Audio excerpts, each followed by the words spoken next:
વિસાવદરના જૂનાગઢના ભાજપના ઉમેદવાર કિરીટ પટેલ સામે વિપક્ષ દ્વારા પ્રચાર દરમિયાન કૌભાંડના આરોપો કરવામાં આવી રહ્યા છે। વિપક્ષનું કહેવું છે કે સહકારી મંડળીની વાત હોય કે સહકારી બેંકની વાત હોય, ત્યાં ભારતીય જનતા પાર્ટીના ઉમેદવાર કિરીટ પટેલ દ્વારા ભ્રષ્ટાચાર કરવામાં આવ્યો છે અને તેને લઈને તેઓ અલગ અલગ મુદ્દે પ્રચાર કરી રહ્યા છે, જનતાને આ બાબતને લઈને વાત કરી રહ્યા છે। ત્યારે બીજી તરફ આ મામલે વિસાવદરના પ્રભારી ભારતીય જનતા પાર્ટીના નેતા જયેશ રાદડિયાએ આ મામલે વિપક્ષને ચેલેન્જ આપી છે કે જો કિરીટ પટેલે ભ્રષ્ટાચાર કર્યું હોય તો પુરાવા સાથે સાબિત કરી બતાવો। ત્યારે આ કારણે રાજકારણ ગરમાવાની શરૂઆત થઈ છે। ત્યારે જયેશ રાદડિયાએ ક્યાં વાત કરી છે, વિગતે વાત કરી। વૈષ્ણવજન તો તેને કહીએ જે પીડ પરાઈ જાનાને રે। નમસ્કાર દર્શક મિત્રો, નવજીવન ન્યૂઝમાં આપનું સ્વાગત છે। હું છું ફૈઝાન। જૂનાગઢ જિલ્લાની વિસાવદર બેઠક હાલ લોકમુખે ચર્ચાનું કેન્દ્ર બની છે। ટોક ઓફ ધ ટાઉન બેઠક બની રહી છે, કેમ કે નિવેદનો જે રીતે નેતાઓના સામે આવી રહ્યા છે, ત્યારે ગુજરાતમાં વિસાવદર બેઠકના પડઘા સમગ્ર ગુજરાતની નજર કહેવાઈ રહી છે કે આ બેઠક ઉપર છે। નેતાઓના નિવેદનબાજીના કારણે જબરદસ્ત રાજકીય માહોલ પણ ગરમાયેલું જોવા મળી રહ્યું છે।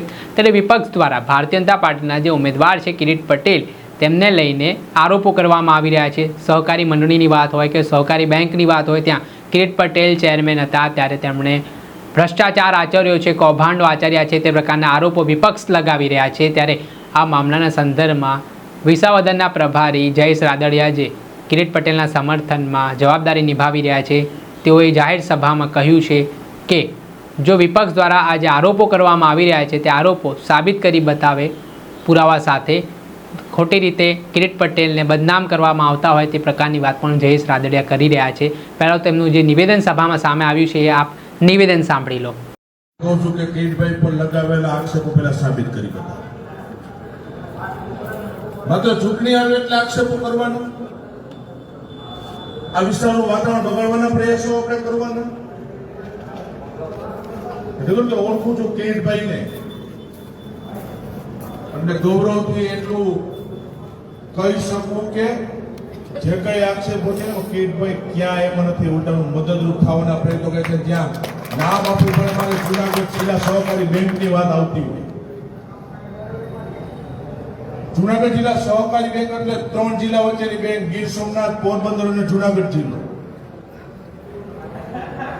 જે કઈ પ્રશ્નો ખેડૂતોના બન્યા 3 ગામની અંદર ભેસાણ તાલુકાના, અમુક ખેડૂતોને આજે મળ્યો પણ છું, હજી મળવાનું પણ છું 1-2 દિવસની અંદર। એ બન્યું ને 2012 ની ઘટના છે, 2012 આ 2025 ચાલે છે, 13 વર્ષ પહેલાનો બનાવ। આ તો કિરીટભાઈએ બેંકના ચેરમેન થઈને 2 વર્ષ થયા કિરીટભાઈ, અને કિરીટભાઈ બેંકના ચેરમેન બન્યા એટલે ચેરમેન તરીકેની જવાબદારી એવી અને તપાસ કરાવી ત્યારે ખબર પડી 2012 થી આ રીતનું અંદર હાલતું હતું। આ અડવા ગયો સારું કરવા ગયો આક્ષેપ કરવાના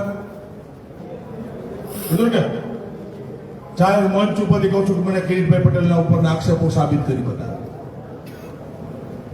સમય હતો જૂનાગઢ જિલ્લા સહકારી બેંક ખેડૂતોની બેંક, અને તમે સૌ એના સાક્ષી છો, મારા કરતા પણ વધારે કે ભૂતકાળનો સમય, ભૂતકાળની પરિસ્થિતિ તમે યાદ કરો, બેંક છે ખાડાની અંદરથી નુકસાની કરતી બેંક તમારી હતી, અને બેંકમાં કઈ ન હોય, બેંક ખાડામાં હોય, બેંક નુકસાની કરતી હોય તો નીચે એના ગ્રામ્ય સભાસદો, ખેડૂત સભાસદો ને એનું કાંઈ 1 પણ રૂપિયાનું વળતર ન મળે, બેંક તમારી નુકસાનીમાંથી। અભિનંદન આપવા પડે કિરીટ પટેલને કે 2 વર્ષની અંદર જે ખાડામાં બેંક હતી, નુકસાની કરતી બેંક હતી, છેલ્લે હમણાં અમે સાધારણ સભાની અંદર સર્વે રજૂ કર્યું, કિરીટભાઈના નેતૃત્વમાં માત્ર 2 વર્ષમાં 45 કરોડ રૂપિયા નફો કરતી બેંક બની। આપણે સાંભળ્યા હતા ભારતીય જનતા પાર્ટીના ધારાસભ્ય જયેશ રાદડિયા, જે વિસાવદરના પ્રભારી પણ છે।